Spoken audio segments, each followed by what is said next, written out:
안녕하세요. 오늘 저희가 좀 깊게 들여다볼 이야기는요.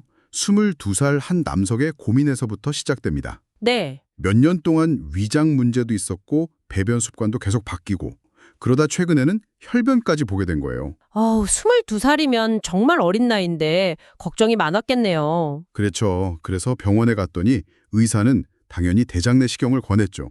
근데 이분한테 정말 큰 장벽이 하나 있었어요. 혹시 바로 수면 마취에 대한 극심한 공포였습니다. 그렇죠. 마취 중에 무슨 일이 생길까 아니면 못 깨어나면 어떡하나 이런 두려움 충분히 이해가 갑니다. 그래서 이분이 대안으로 찾아본 게 바로 CT 대장내시경이었어요. 덜 침습적이고 일단 마취는 안 해도 되니까요. 네. 게다가 내 나이에 설마 암이나 무슨 큰 용종이 있겠어? 뭐 이런 생각도 좀 있었을 거고요. 바로 그 지점이네요. 네. 그래서 오늘 우리가 던져볼 질문은 이겁니다.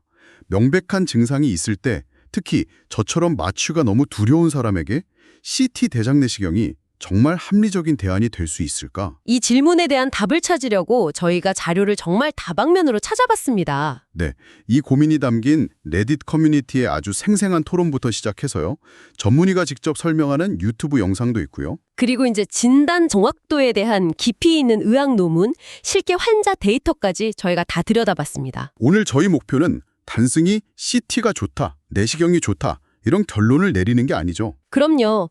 증상이 있을 때랑 그냥 건강검진으로 받을 때의 접근법이 왜 그리고 어떻게 근본적으로 달라야 하는지 그 핵심을 파악하는 겁니다. 그래서 이걸 듣고 계신 당신이 앞으로 비슷한 상황에서 훨씬 더 현명한 결정을 내릴 수 있도록 돕는 거죠. 좋습니다. 그럼 레딧 커뮤니티에서 벌어진 그 뜨거운 갑론을박부터 한번 들여다볼까요? 네.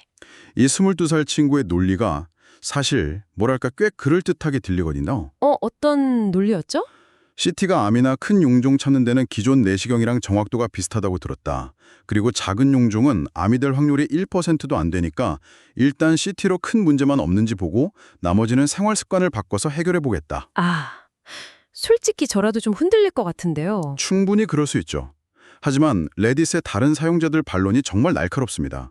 이게 그냥 병원 가보세요 이런 수준이 아니에요. 어떤 의견들이 있었나요? 의학적인 핵심을 정확히 꿰뚫고 있어요. B&E 번팅빌리라는 사용자가 쓴 댓글이 대표적인데 딱 한 문장으로 정리합니다. CT 대장 내시경은 선별검사이지 진단검사가 아닙니다. 선별이랑 진단, 그게 그렇게 다른 개념인가요? 저는 그냥 다 같은 검사라고 생각했는데. 완전히 다르죠. 제가 비유를 하나 들어볼까요? 네, 좋아요. 선별은 강당에 수백 명을 모아놓고 혹시 어젯밤에 기침한 사람 손 들어보세요 하고 물어보는 거예요. 일단 넓은 범위에서 가능성이 있는 사람을 추려내는 거군요. 맞습니다. 그럼 진단은 뭘까요? 그렇게 손 든 사람을 이제 따로 방으로 데려가서 어디서 언제부터 어떻게 아팠습니까? 하고 청진기까지 대보는 거? 정확합니다. 바로 그 차예요. 그래서 혈변이라는 어떻게 보면 명백한 자백을 한 사람한테 강당에 계속 앉혀놓고 기침한 사람 있나요? 라고 묻는 건 사실 의미가 없는 거죠.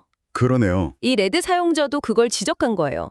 CT로는 염증이나 궤양 같은 미세한 변화는 볼 수가 없고 무엇보다 결정적으로 조직검사. 그렇죠. 의심스러운 부분을 발견해도 그 자리에서 조직을 떼어내는 생검이 불가능하니까 증상이 있는 사람에겐 거의 무용지물이라는 거죠. 와, 정말 명쾌하네요. 또 다른 사용자 데우솔치는 아주 현실적인 문제를 짚었어요. 네, 저도 그 댓글 봤어요. 만약 CT에서 뭔가 발견되면 결국 똑같은 준비를 또 하고 대장 내시경을 다시 받아야 한다는 거잖아요. 맞아요. 사실 두 검사 모두 가장 큰 공포는 마취가 아니라 그 전날 밤에 벌어지는 일이라는 분들도 많더라고요.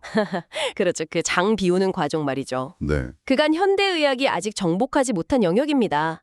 어떤 검사를 택하든 그 고통스러운 관문은 피할 수가 없는데 그걸 두 번 겪을 수 있다. 네, 시간, 비용, 노력의 낭비라는 지적이 정말 현실적으로 와닿죠. 그러게요. 한 번에 끝내는 게 낫다는 말이 그냥 나온 게 아니었군요. 맞습니다. 자, 그럼 여기서 두 검사의 정체를 좀 더 명확하게 파헤쳐보죠. 제가 한번 비유를 들어볼게요. 네, 좋습니다. 전통적인 대장 내시경은 마치 터널에 직접 들어가는 탐험가 같아요. 탐험가요? 네.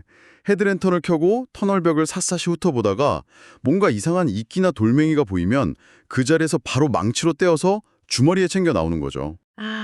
그 비유가 딱 와닿네요. 그럼 그 탐험가 비유를 조금만 더 파고들어 볼까요? 네. 탐험가는 손전등으로 비추다가 이상한 이끼가 보이면 바로 긁어서 주머니에 넣을 수 있잖아요. 그게 바로 조직 검사죠. 아, 반면에 CT 대장 내시경, 그러니까 가상 내시경은 설계자 같은 거예요. 설계자요? 네. 터널 밖에서 최첨단 스캐너로 3D 도면만 그릴 뿐이에요. 그 도면에 뭔가 얼룩이 있다고 표시할 순 있지만 그게 그냥 물이 센 자국인지 위험한 곰팡이인지는 알 수 없다. 바로 그겁니다. 설계자는 현장에 들어갈 수가 없으니까요. 아, 그럼 CT는 도대체 언제 쓰는 건가요? 쓸모가 없는 검사는 아닐 겐데요? 물론이죠. 가톨릭대 은평성모병원 유튜브 영상을 보면요. CT는 초고령 환자나 장유착이 너무 심해서 내시경이 끝까지 못 들어가는 분들, 아, 그런 경우가 있군요. 네, 혹은 장 정결제 복용이 정말 힘든 분들처럼 대장 내시경을 받기 어려운 경우에 아주 유용한 대안이 된다고 설명합니다. 모두를 위한 최선책은 아니지만 특정 상황에서는 꼭 필요한 차선책이네요. 그렇죠. CT만의 장점도 있긴 하더라고요. 대장만 보는 게 아니라 간이나 췌장 같은 주변 장기까지 한 번에 스캔할 수 있다고요. 네, 그건 아주 중요한 장점입니다. 만약 암이 발견됐을 때 다른 곳으로 전이가 됐는지, 그러니까 암의 병기를 파악하는 데는 CT가 훨씬 유용할 수 있어요. 아, 큰 그림을 보는 데는 강점이 있군요. 네. 근데 아까 CT의 종양 진단 정확도가 한 90% 수준이라고 했잖아요. 네. 약 90% 정도로 알려져 있습니다. 솔직히 90%라고 하면 꽤 높아 보이거든요. 저만 해도 이 정도면 괜찮지 않나 싶을 것 같은데 레딧 사용자들은 왜 그렇게 단호하게 반대했을까요? 그러니까요. 그 나머지 10%에 우리가 모르는 뭔가 결정적인 게 숨어 있는 걸까요? 아주 좋은 질문입니다. 그 10%의 비밀을 풀기 위해 저희가 살펴볼 자료가 있어요. 네. 바로 대장암 환자의 CT 이미지랑 PET-CT라는 좀 특수한 검사 이미지인데요. PET-CT요? 네, 일반 CT 사진을 보면 대장벽이 불규칙하게 두꺼워져 있고 주변에 림프절이 좀 커져 있는 게 보여요. 아, 여기에 뭔가 문제가 있구나 정도는 알 수 있죠. 그런데 PET-CT 이미지를 보니까 같은 부위가 막 붉고 노랗게 불타오르듯이 빛나고 있더라고요. 바로 그겁니다. 암세포가 주변 정상세포보다 훨씬 활발하게 활동하면서 포도당을 마구 빨아들이는 현상을 시각적으로 보여주는 거죠. 와, 신기하네요. 그런데 여기서 대장암의 림프절 전이 예측에 대한 한 논문을 보면 아주 흥미로운 결과가 나옵니다. 어떤 결과요? 수술 전에 CT나 이 비싼 PET-CT가 림프절 전이를 얼마나 정확하게 예측했는지 분석해봤거든요. 결과가 어땠나요? 당연히 PET-CT가 훨씬 정확했을 것 같은데요? 놀랍게도 두 검사 모두 림프절 전이를 예측하는 데 있어서는 거의 동전 던지기 수준의 정확도로 보였습니다. 네, 정말요? 60%대 중반에 머물렀는데 더 중요한 건 비싼 PET-CT라고 해서 일반 CT보다 딱히 더 낫지도 않았다는 거죠. 아, 결국 이 데이터가 말해주는 건 CT로는 큰 덩어리는 볼 수 있어도 암세포가 아주 작게 퍼져나가는 미세한 단계나 그 변화가 단순 염증인지 진짜 암인지를 구분하는 데는 명확한 한계가 있다는 겁니다. 그게 바로 우리가 놓칠 수 있는 10%의 정체군요. 그렇죠. 겉으로 보이는 구조적인 변화는 잡아내도 그 속을 들여다볼 수는 없다는 거네요. 자, 그럼 다시 처음으로 돌아가서요. 이 레딧 사용자가 호소했던 혈변이라는 증상의 의미를 좀 더 깊이 파고들어 보죠. 네. 저희가 본 대장암의 증상과 초기 검사라는 열구 자료에 정말 아하 싶은 내용이 있었어요. 아, 그 자료 저도 아주 흥미롭게 봤습니다. 대장암 증상이 암의 위치에 따라 완전히 다르게 나타난다는 거였어요. 아주 중요한 포인트입니다.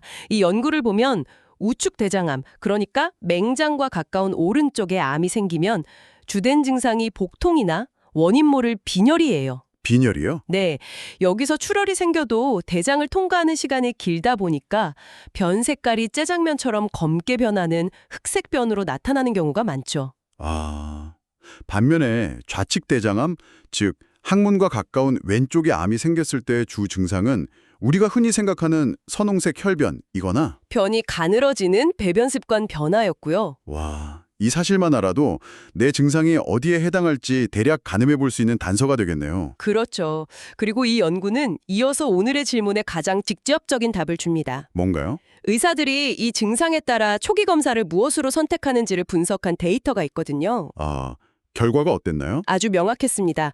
주된 증상이 복통일 경우에는 의사들이 초기 검사로 복부 CT를 선택하는 경향을 보였어요. 하지만 주된 증상이 출혈, 즉 혈변일 경우에는 달랐겠군요. 네, 그때는 대장 내시경을 우선적으로 시행하는 경향이 압도적으로 높았습니다. 결국 이 데이터가 뭘 말해주겠어요?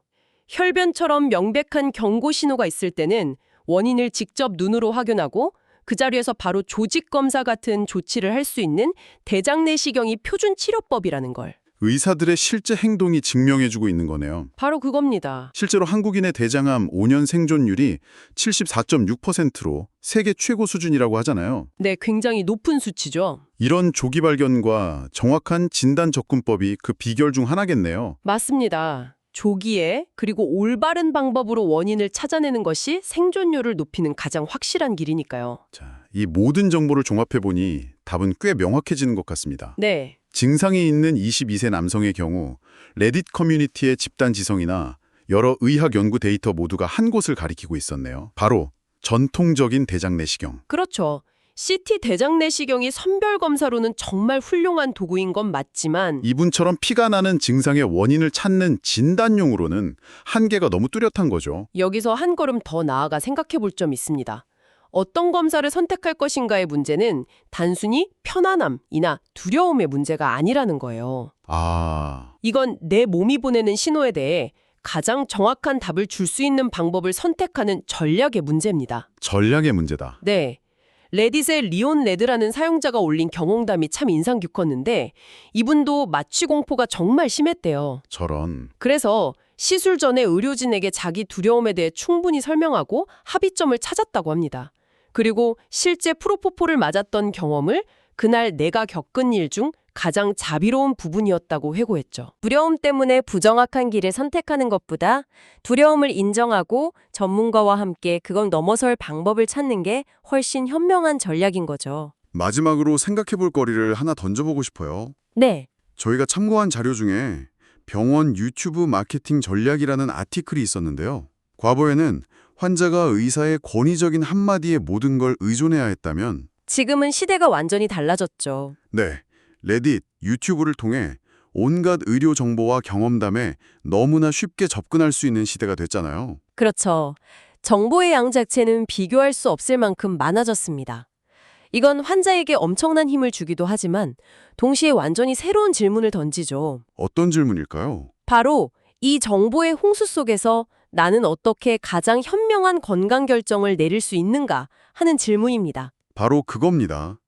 단순히 더 편해 보이는 방법이나 내 불안감을 잠시 잠재워주는 정보만을 찾는 걸 넘어서야 한다는 생각이 들어요. 맞아요. 그래서 어쩌면 당신이 한밤중에 증상을 검색할 때 던져야 할 진짜 질문은 이게 무슨 병일까가 아니라 지금 나에게 필요한 정보는 세상을 넓게 보여주는 위성사진 같은 선별 정보인가 아니면 한 지점을 깊게 파고드는 드릴 같은 진단 정보인가를 먼저 구분하는 것일지도 모르겠습니다. 네, 내가 어떤 종류의 질문을 던져야 하는지 아는 능력, 그게 어쩌면 정보과잉 시대에 우리에게 가장 필요한 능력일지도 모르겠네요. 그리고 그 답을 찾았다면 그 정보를 가지고 전문가와 더 깊이 있게 소통하는 것. 오늘 우리의 이야기가 그 시작점이 되었으면 합니다.